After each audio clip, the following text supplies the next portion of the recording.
if we decrease the debt and decrease the deficit, then what the Federal Reserve does becomes less of an issue. Are you aware that the Federal Reserve does things without the consent of the government?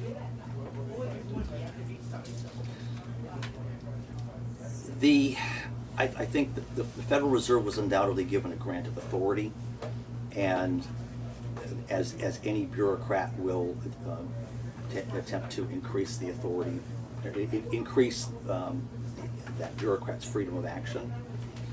So what they might say that they under some other expansive. I think at this point Congress has given too much authority to every bureaucracy. The delegations under Obamacare to the Secretary of Health and Human Services, the delegations under the Financial Regulatory Bill to the Secretary of Treasury and to the SEC, and the delegations of authority to the IRS under the tax code. So that I think that Congress should rein in many of those delegations. Certainly looking at what the Federal Reserve is doing would be involved. Out of curiosity then, when you look at the establishment of the Federal Reserve back in 1913, and you look at what has happened to inflation since its establishment, I'm curious to know how you argue that we need a central bank when actually it has caused more problems than it's solved. Well, okay, what I said was something needs to run the currency. If you go back to the Bank of the United States, back in the 1820s, when Jackson dissolved the Bank of the United States, we entered a recession, a very bad one actually. So a central bank has a use, and in running a currency, yes, we have. We've had significant inflation since the Federal Reserve, but we've also had significant debt since the Federal Reserve. And part of that, I would say, is that the Federal Reserve has been monetizing that debt. And so, if we decrease the amount of debt, then the Federal Reserve has an easier job, and it does not have to. The current buzzword, I think, is quantitative easing, which is simply inflate the money, turn on the printing presses. And so if we can decrease the size of government, decreasing that, the size of the deficit, bringing it down to zero, and so we're actually running a surplus, then the Federal Reserve's job becomes easier because they don't have to inflate the money supply to cover that debt.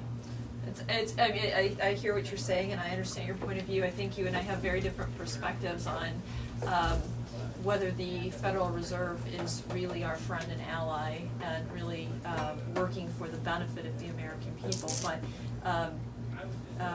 okay, fair enough. What do you think Congress can do to help stimulate job growth? Get out of the way. That pretty much. One of the things we have right now is a boatload of uncertainty. Anyone who has any money or an idea looking to the future, what do they see? Okay, they see. I think today was supposedly the signing of the 2,300 pages of FinReg. So now that and Senator Chris Dodd actually said, well, we have to pass this so you can find out how it works. Okay, so now we get to find out how. So there's the second bill which we had to pass so we could find out what's in it, and that's wrong. Frankly, what we're hurting right now is the uncertainty. We don't know what's going to. A potential entrepreneur is looking ahead and saying, I don't know what I'm going to be able to keep. I don't know what I'm going to be able to do, what kind of licensing I'm going to require, how many tons of 1099s is this going to take, and so if the entrepreneur isn't daunted by that, anyone who's thinking of funding the entrepreneur is saying, wait a minute now, I'm due to completely lose, you're putting sweat equity, but I'm putting actual money in here, and the capital gain situation looks terrible. So one thing we can do is provide certainty, saying, okay, here's what it's going to be. Now, obviously, there's certainty good and there's certainty bad. But with the signing of the bill, we've got some certainty bad. Although even there, as I mentioned, 253 new regulations coming down, there's more uncertainty. Talk about, we say, okay, we're going to defund. As Jack noted, we're not going to be able to repeal immediately unless we can work some kind of deal, saying to the Obama administration, okay, we'll give you a budget this year.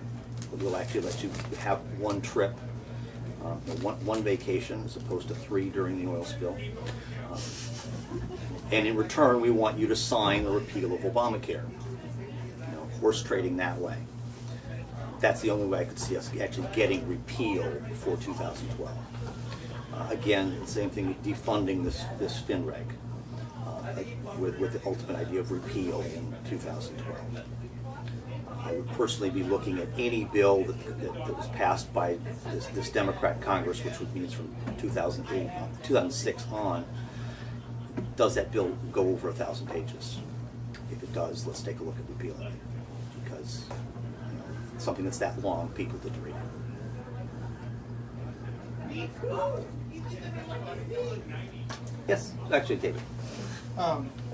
One of the things that's kind of a big issue is that people have a hard time trusting the candidates, and a lot of it has to do with there's current progressive elements in the Republican Party that may put quite a bit of pressure on the new guys in there.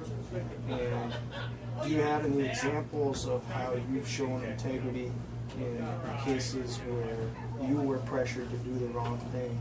Well, I think the big one is I ran in 2008. In 2008, I was the conservative Republican candidate in this district. Now, what was the political climate in 2008? Was it conservative? No. So, 2008, I said, I'm a conservative. As I mentioned, strong national defense, limited government, social conservative, pro-life. I'm willing to state that in this district. I've lived in this district now for 30 years. I got my PhD here at UW-Madison. As I mentioned, I voted for Ronald Reagan in 1980. So just by living here for 30 years, a PhD in mathematics, and I teach at the college level, in 2008 I still ran as a conservative.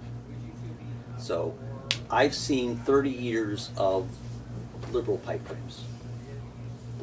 I've seen what the liberals do, and it has no appeal. When you send me to Washington, I'm going to a more conservative town.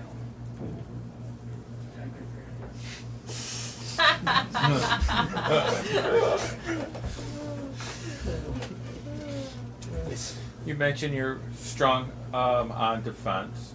You also mentioned that defense and Homeland Security make up about 20% of the budget. What's your view on Homeland Security, since that's a very new organization and is very well funded and really has only been around for 9 years? Well, is it really necessary? It's been around for 9 years, and it's been around for forever, because remember, Homeland Security incorporated things like the Coast Guard. So they rolled things into Homeland Security that had been in disparate areas. So parts of Homeland Security have been around for forever, but others like TSA, the Transportation Security Agency. The shoe checkers. Well, I think of it as the prototype for Obamacare. Take off your shoes. Here's your gown. Sometimes you walk through. Sometimes you lie down. Sometimes you bend over. Yeah. So, yes, I think that, as I said, we're taking everybody back to 2007 and start with that, saying, all right, even defense, Homeland Security, look at their budgets as well. I do not want to put them in the same category as Fannie Mae. Okay? I mean, Fannie Mae is something that should be cut into pieces and set loose. I don't want to do that to Homeland Security or to the Department of